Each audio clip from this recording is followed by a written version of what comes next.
Bon, je crois. Je vais commencer. Bonjour, chers collègues, chers étudiants, chers publics, chers amis. Je suis très contente de vous voir aujourd'hui ici avec moi.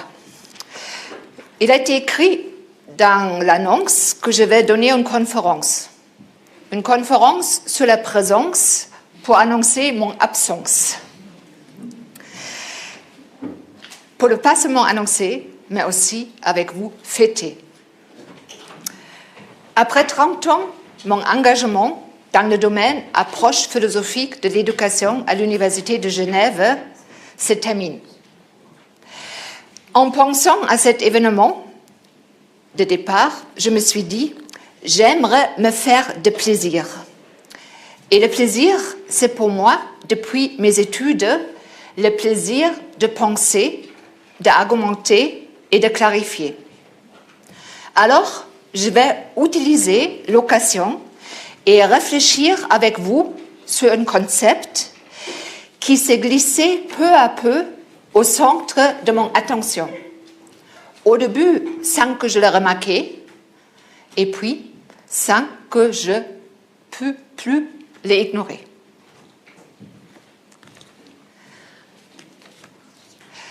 Je vais vous présenter le concept de présence à l'aide des auteurs sur lesquels j'ai longtemps travaillé.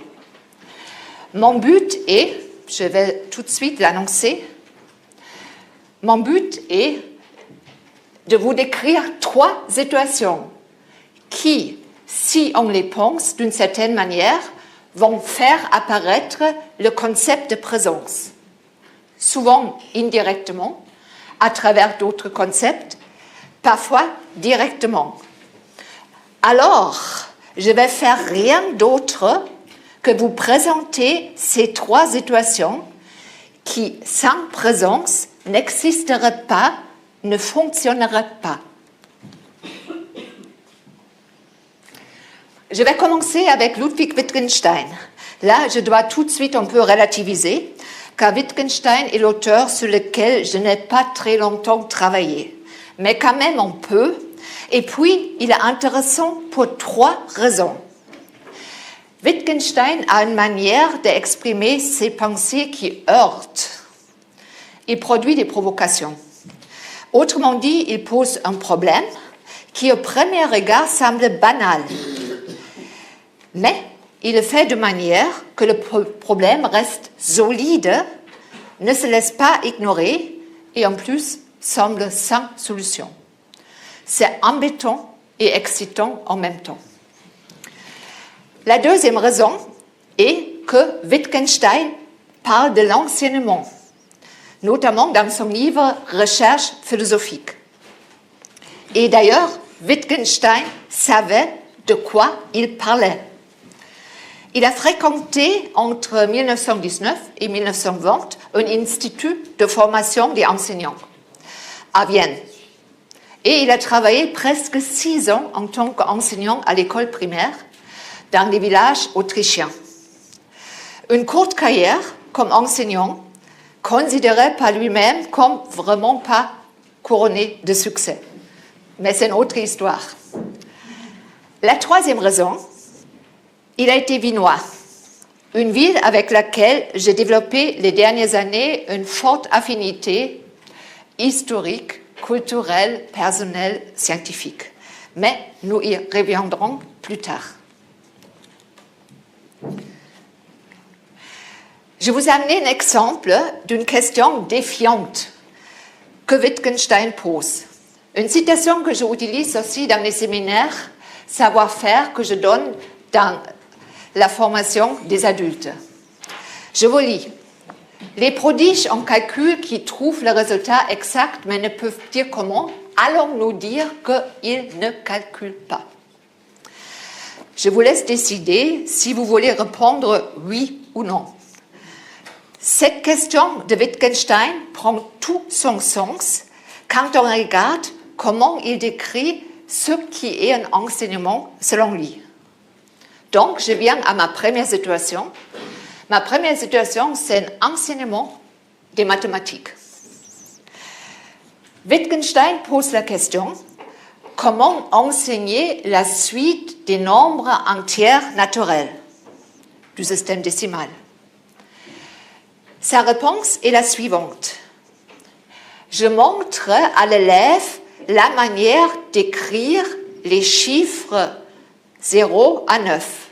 Je note chaque chiffre sur le tableau noir, un après l'autre, puis je lui demande de copier la suite. Il se peut qu'au début, je lui tienne la main pour qu'il recopie juste. Je le guide. Et à un certain moment, il continue à développer la suite toute seule. Ou il ne le fait pas. Mais pourquoi le dis-tu? Cela va de soi. Évidemment, et je voulais simplement dire que l'effet de toute explication supplémentaire dépend de sa réaction. Alors, je vous propose de retenir deux éléments de cette situation. Le premier concerne la réaction de l'élève, considéré par Wittgenstein comme ce qui garantit qu'une compréhension mutuelle devient possible. Cette réaction arrivera toujours à un certain moment ou elle n'arrivera pas. Dans le dernier cas, l'enseignement est simplement interrompu. Ce qui, comme l'interlocuteur fictif de Wittgenstein à juste titre dit, ça va de soi. Le deuxième élément intéressant ici dans cette situation concerne le type de l'enseignement que Wittgenstein nous présente. On pourrait appeler ce type d'enseignement un enseignement par démonstration. Mieux et encore par monstration, mais c'est un mot un peu monstre en français. Un enseignement par montrer, ou autrement dire, un enseignement qui reste aux exemples. Wittgenstein explique cette manière de faire encore une fois avec une autre situation d'enseignement. Imaginez-vous que vous devrez apprendre à un élève ou à un adulte c'est quoi l'identité. Voilà la réponse de Wittgenstein. Qu'est-ce qu'il ferait? Il dit, au cours de cet enseignement, je lui montrerai des couleurs identiques, des longueurs identiques, des formes identiques. Je les lui ferai trouver et reconnaître, etc. Par exemple, je lui apprendrai à reproduire uniformément un motif ornemental quand on le lui demande. Je le fais devant lui, il le refait après moi, et je l'influence en exprimant mon assentiment, ma désapprobation, mon attente ou mes encouragements. Je le laisse faire ou je le retiens, etc., etc. Imagine que tu sois témoin d'un tel enseignement, aucun mot n'y sera expliqué par lui-même et il n'y aura aucun cercle logique. Bien entendu, j'accepte votre objection qu'il existe une autre manière d'enseigner l'identité. Vous pouvez la définir, donc proposer une définition. Vous pouvez développer le concept de ce qui est l'identité.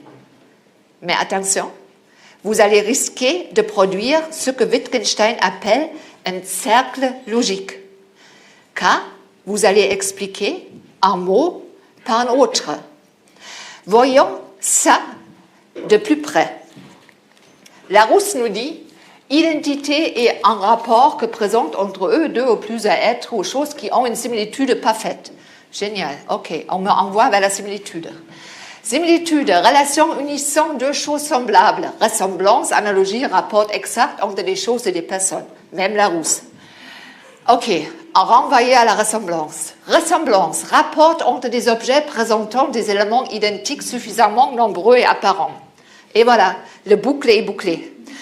Au lieu d'avoir compris ce qui est l'identité, je suis renvoyé à l'identité pour comprendre les termes qui normalement me devraient faire comprendre l'identité. Voilà. Dans mon dernier séminaire, savoir-faire, il m'est arrivé une chose pareille. Je demande pour l'examen oral un texte de 3 à 4 pages dans lesquels les étudiants doivent énoncer les thèses sur la question « Qu'est-ce que c'est un savoir-faire ?» Dans le dernier séminaire, il y avait un débat qui s'est enflammé autour du mot « thèse ». Une étudiante m'a demandé « C'est quoi une thèse ?» J'ai répondu « Une affirmation forte sur quelque chose, une affirmation qu'on tient pour vraie et dont la vérité va être argumentée. » Réplique 1 d'un autre étudiant. « Ah, alors, c'est une réflexion. » Réplique 2 d'un autre étudiant. Mais les affirmations, on les produit tout le temps. » Réponse de ma part. « Ce n'est pas une réflexion, il n'y a rien de personnel dedans et ce sont des affirmations essentielles. » Ouf, je restais avec ce drôle sentiment qu'on n'a pas beaucoup avancé. J'ai envoyé les étudiants au-delà des exemples, au lieu d'amener des exemples et de montrer ce qui est une thèse devant eux pour qu'ils le fassent après moi.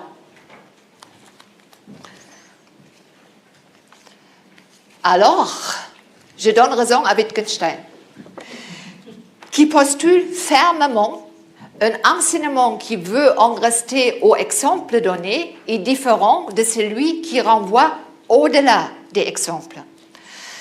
Et alors, pour remanier à mon omission, je mis sur le PowerPoint un ensemble de thèses, les 95 thèses sur ou la dispute sur la puissance des indulgences que Martin Luther a placatées à l'église de Toussaint à Wittenberg en 1517.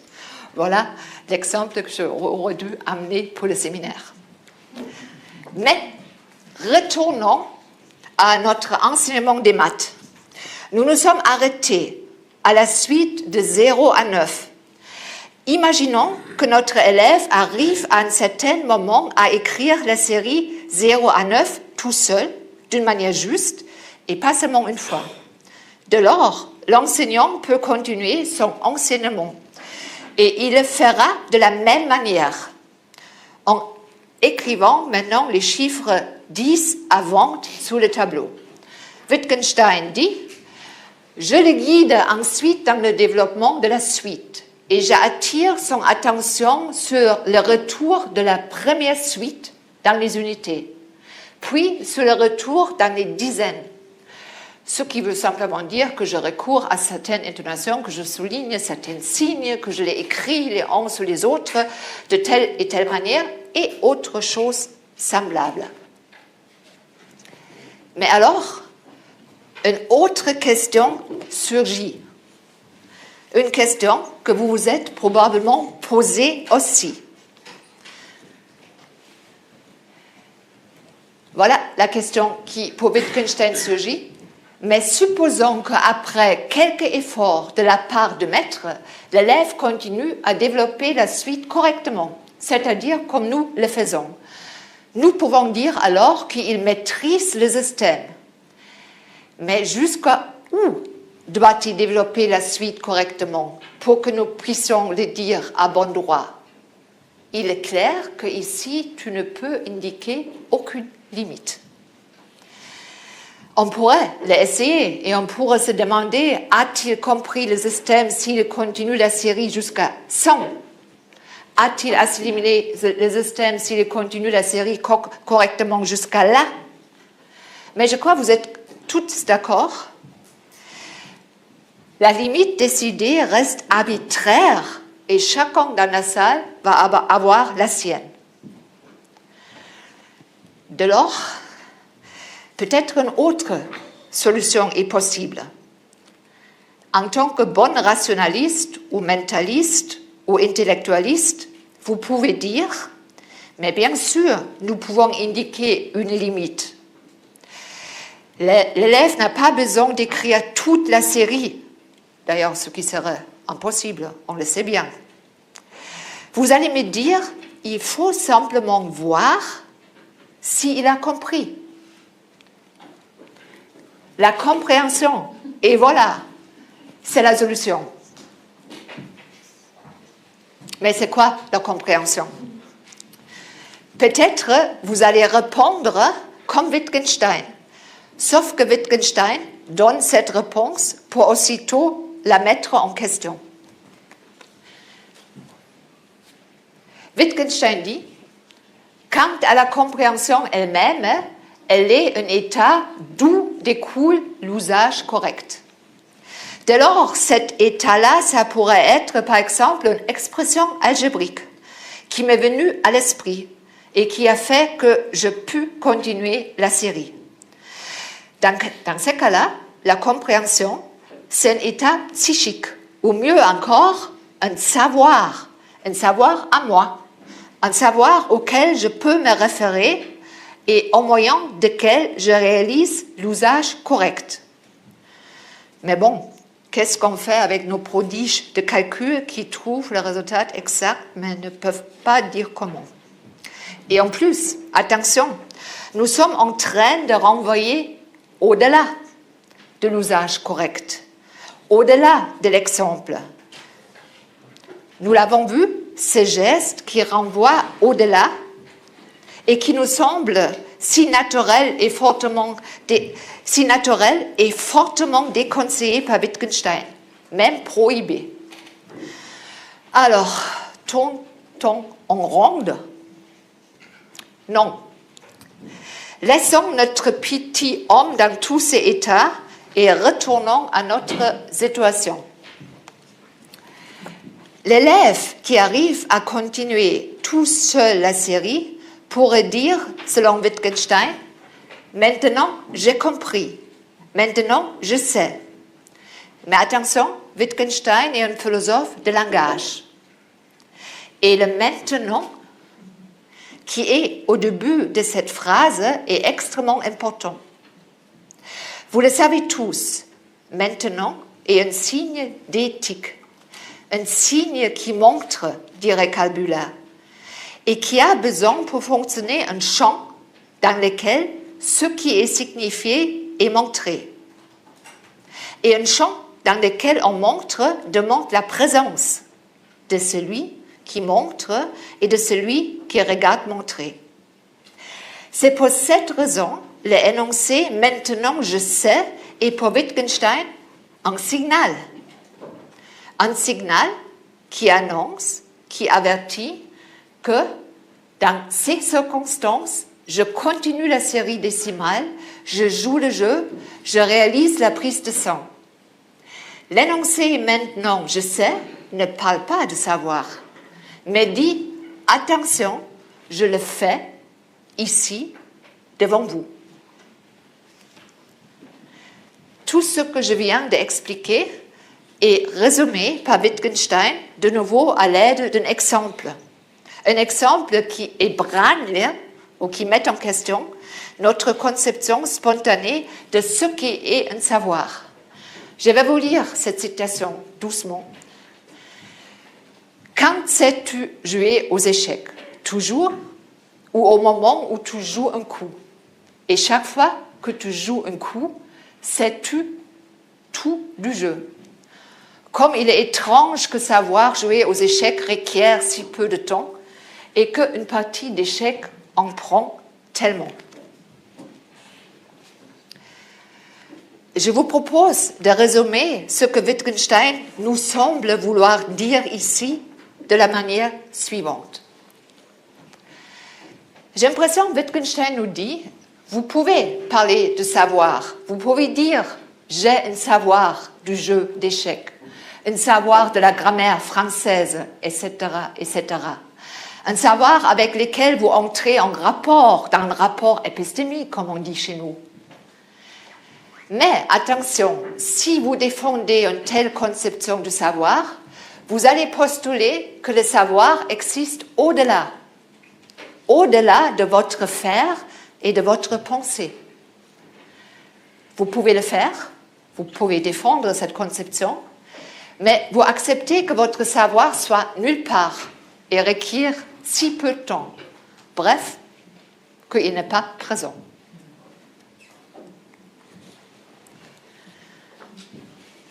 Je viens à ma deuxième situation.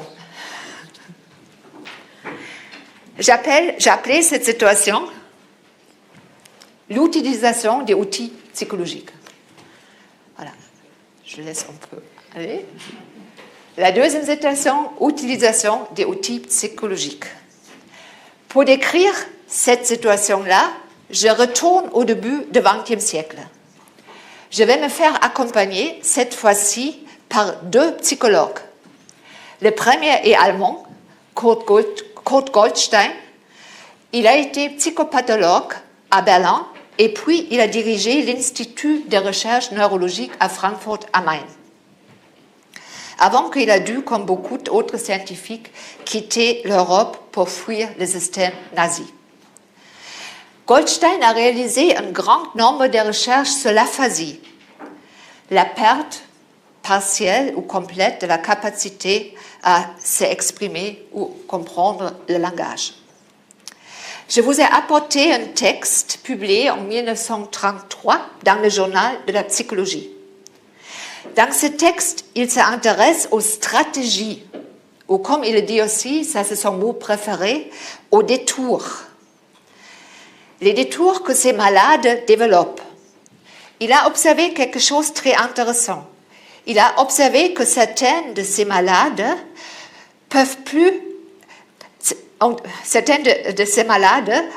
trouvent des astuces pour résoudre des tâches quotidiennes qu'ils ne peuvent plus exécuter à cause de la maladie. Il y a un type d'aphasie qui l'a intéressé notamment, c'est l'aphasie amnésique.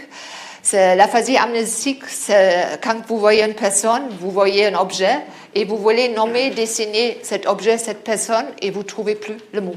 Vous n'arrivez pas. C'est ce type d'aphasie sur lequel Goldstein a pas mal travaillé.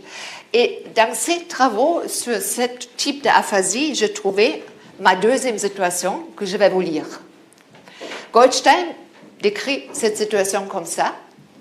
Un malade, par exemple, ne peut plus trouver le mot myosotie ou le mot bleu.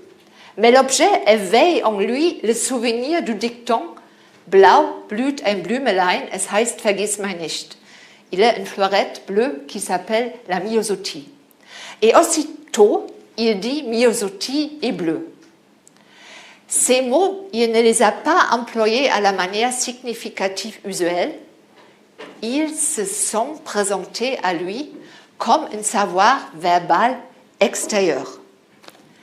Vous voyez bien, dans le cas cité, le malade a trouvé un détour. En récitant le dicton, le mot vient tout seul. Il se présente à lui. Par un savoir verbal extérieur, il se laisse mettre le mot devant les oreilles. Dès lors, il n'a que le saisir. Ce schéma-là que je vous propose à partir de ma situation a été inspiré par le deuxième psychologue avec lequel j'ai longtemps travaillé. Même dialogué, et ça même depuis ma thèse. Il s'agit de Lev Semyonovitch Vygotsky, un psychologue russe soviétique que je n'ai pas besoin de présenter ici parce qu'il est bien connu à notre section des sciences de l'éducation. Tandis que Goldstein parle de détours, Vygotsky parle de l'instrument psychologique. Avec Vygotsky, ce qui est intéressant, on peut quelque part conceptualiser ce que Goldstein décrit. Autrement dit, Vygotsky propose un modèle pour expliquer ma deuxième situation. Il nous fait en même temps découvrir un trait extrêmement intéressant de notre fonctionnement psychique.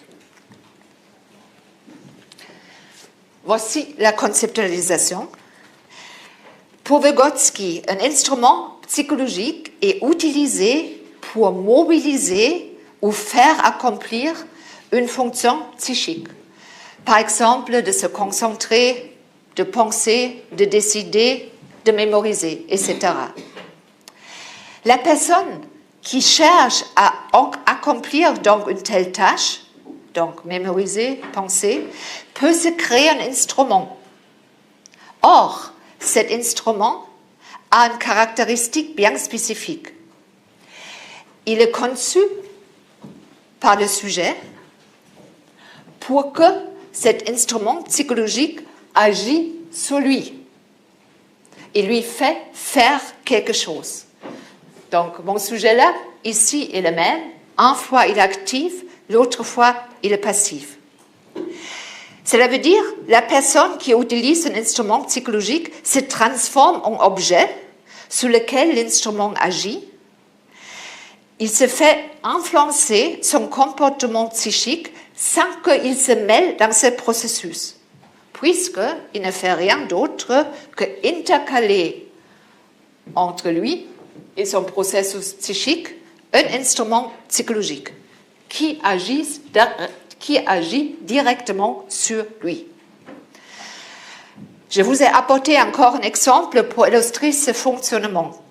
Elle vient de ma propre histoire. J'ai dû me créer un instrument psychologique pour être attentif pendant un concert classique. J'adore aller écouter la musique classique, mais j'ai un problème de l'attention. Dès que je m'assois dans le fauteuil d'une salle de concert et le chef d'orchestre lève la baguette, je commence à penser au travail et je n'entends plus rien du concert. Chaque fois, je suis sortie tout à fait fâchée avec moi en me disant « j'aurais pu économiser l'argent du billet ». Alors, je me suis trouvé un détour, un instrument psychologique. Au début du concert, je choisis un musicien ou une musicienne et je focalise mon regard sur lui, sur elle. Je suis soigneusement tous ces mouvements avec mes yeux et la musique revient. Je me fais écouter la musique. Je la rends présente.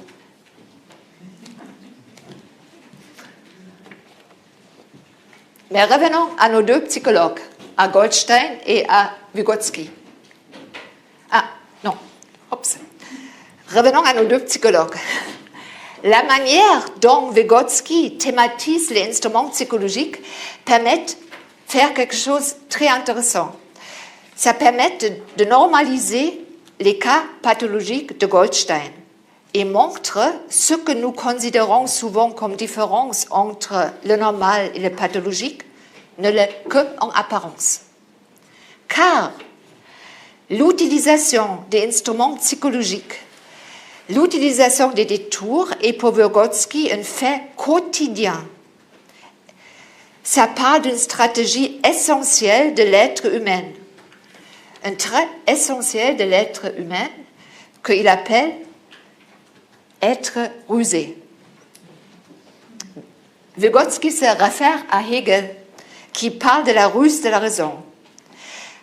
Ruser veut dire ici être capable de se dédoubler. Donc, je suis obligée de vous dire encore un mot sur ce dédoublement qui fait partir, selon Vygotsky, de notre fonctionnement normal et essentiel de l'être humain. Et je vous ai amené un autre exemple très parlant, même si elle est déjà un peu datée. Il s'agit du rêve de Cafre, rapporté par Lévi-Brühl au début du XXe siècle. Le chef d'une tribu sud-africaine répond à un missionnaire qui lui conseille d'envoyer son fils à l'école. « Je verrai ce que mes songes me dicteront de faire. » Autrement dit, je vais me faire rêver la réponse. Cette fois-ci, c'est le rêve qui sert d'instrument psychologique. Et Vygotsky commente cette situation de la manière suivante. Un Cafre pouvait dire « j'en rêverai », puisqu'il rêve activement. Nous disons « il moi rêve », ergo, il existe un moi et un je dans chaque fonction psychique. Dans un cas, il s'agit d'une réaction primitive, forme passive et personnelle. Dans l'autre cas, il s'agit de la réaction de la personnalité, forme active et personnelle. Qu'est-ce que je veux montrer avec cette situation? Cette situation, à partir de cette situation, Vygotsky se rend compte que l'utilisation des instruments psychologiques pose un problème auquel un psychologue se doit confronter. Et il formule ce problème qui découle de ces exemples et de cette utilisation des instruments psychologiques de la manière suivante. Comment parler des processus psychiques? faut-il en parler sous une forme impersonnelle ou sous une forme personnelle? Ce n'est pas la même chose de dire « il me semble » et de dire « je pense ». Le problème de « je », comment il faut le formuler. Nous avons déjà rencontré chez Wittgenstein notre bonhomme qui se met dans tous ses états. Et ici aussi, et avec raison. Car maintenant, ce n'est pas seulement le savoir, mais aussi le jeu qui est rendu absent par la présence. Par les présences produites à l'aide des détours et des instruments psychologiques. Je viens à ma troisième situation. Ça va être la plus courte. Elle concerne les formes éphémères. Et avec cette situation, on va partir à Vienne, ville dans laquelle un autre psychologue allemand, Karl Bühler, a dirigé entre 1922 et 1938 l'Institut de psychologie. Je vous ai amené un livre de Bühler qu'il a écrit en 1918 et dont une traduction française existe. Die geistige Entwicklung des Kindes ou le développement psychologique de l'enfant. Il y a une affirmation dans ce livre qui est selon moi centrale pour la conception du psychisme de Bühler. Une affirmation qui est souvent ignorée dans les lectures de Bühler. Bühler déguise cette affirmation dans une question rhétorique. N'est-il pas beaucoup plus facile de penser la vie psychique dans son fonctionnement comme soumise au principe de plaisir? Voilà, Bühler distingue plusieurs types de plaisir auxquels le psychisme est soumise. Le type de plaisir qui m'intéresse pour mon propos est le plaisir de Funktionslust ou Funktionsfreude. Un mot un peu barbare aussi en allemand, mais la traduction française n'est pas vraiment meilleure. On pourrait dire le plaisir de fonctionner, mais mieux, ça serait le plaisir dans une activité. C'est quoi ça? Cette Funktionslust, cette Funktionsfreude. C'est un plaisir dont la raison est l'activité. Mais attention, il s'agit de l'activité elle-même, de son déroulement, ni de son résultat, ni de son intention. Dès lors, il s'agit d'une activité qui est dotée de plaisir, qui fait plaisir, et où le plaisir est le seul moteur de son existence. Une activité dotée de plaisir dans cette activité, ça serait la Funktionsfreude. Et ces activités dotées de plaisir, et où le plaisir est la seule source, Bühler les appelle aussi les jeux. Voici ce qu'il dit. Nous appelons jeu une activité dotée de plaisir active et directement maintenue par ou en vue de ses plaisirs, indépendamment de ce qu'elle peut nous offrir ailleurs et du contexte de finalité dans lequel elle s'insère. Une activité sans finalité. Si on suit cette définition, on pourrait dire n'importe quelle activité peut être un jeu. Ça serait le premier enseignement que je retiens. Mais il existe encore une autre caractéristique du jeu. Vous vous rappelez peut-être, selon les conceptions classiques de jeu, le jeu prépare au futur. Une telle définition semble au premier regard tout à fait pertinente. Vous observez attentivement la manière dont une petite fille joue avec sa poupée et vous avez tendance à mettre ça en rapport avec ses activités, avec une chose à venir, dit Bühler. Mais une telle théorie de jeu sacrifie le présent, le temps présent au futur.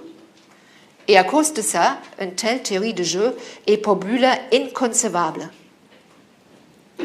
Une théorie de jeu doit se baser sur le principe du présent, produktives Gegenwartsprinzip. Le jeu est le lieu du temps présent, entièrement déterminé par cette forme de temporalité. Un jeu n'a ni de passé, ni de futur. Ce qui se montre, par exemple, dans le fait qu'à n'importe quel moment, un jeu peut être interrompu. L'enfant qui jouait sans interruption avec sa poupée, d'un coup, la laisse tomber et sort de la chambre. Tout le monde a déjà observé ce type de situation. Dès que l'activité ne procure plus de plaisir, il n'y a aucune raison de la continuer. Et il y a une troisième caractéristique du jeu qui est soulevée par Bühler. Il dit, le jeu est constitué par des activités productrices de formes, formbildende Aktivitäten. Et voilà, avec ça, j'arrive à ma troisième situation que j'ai empruntée cette fois-ci à un auteur allemand contemporain qui s'appelle Hans-Ulrich Gumbrecht, que nous avons également discuté dans le séminaire Savoir-faire avec mes étudiants, et qui a écrit un livre intitulé « Éloge du sport ». Je vais vous lire cette jolie citation qui concerne bien sûr ce qui nous attend bientôt, le foot. Mais tandis que le ballon décrit sous vos yeux un improbable arc de cercle et entame lentement sa descente, un joueur de votre équipe que vous n'avez pas encore remarqué surgit soudain près de l'endroit où le ballon va finir par atterrir. Ces deux mouvements, celui du ballon en l'air et celui du joueur qui court sur la pelouse apparu dans votre champ de vision, convergent en une figure révélée au moment où elle commence à s'évanouir. Ça, c'est ce type de forme que produit le jeu. Vous voyez bien, il s'agit des formes éphémères. Une figure qui apparaît soudainement, qui est au même moment condamnée à la disparition. Ou comme le dit Gumbrecht aussi, cette apparition soudaine dans l'espace d'un corps qui prend brusquement une forme magique avant de s'effacer tout aussi vite de manière irréversible. Cette discussion du jeu et de ses formes nous apporte un nouvel élément intéressant pour notre discussion de la présence. Gumbrecht le résume comme suit. Curieusement, c'est l'espace bien plus que le temps qui entre en jeu dans la notion de présence. Dès lors, nous pouvons conclure. Le concept de présence parle donc aussi de la dimension spatiale du temps, d'une imbrication entre temps et espace, d'un espace qui est en même temps temps.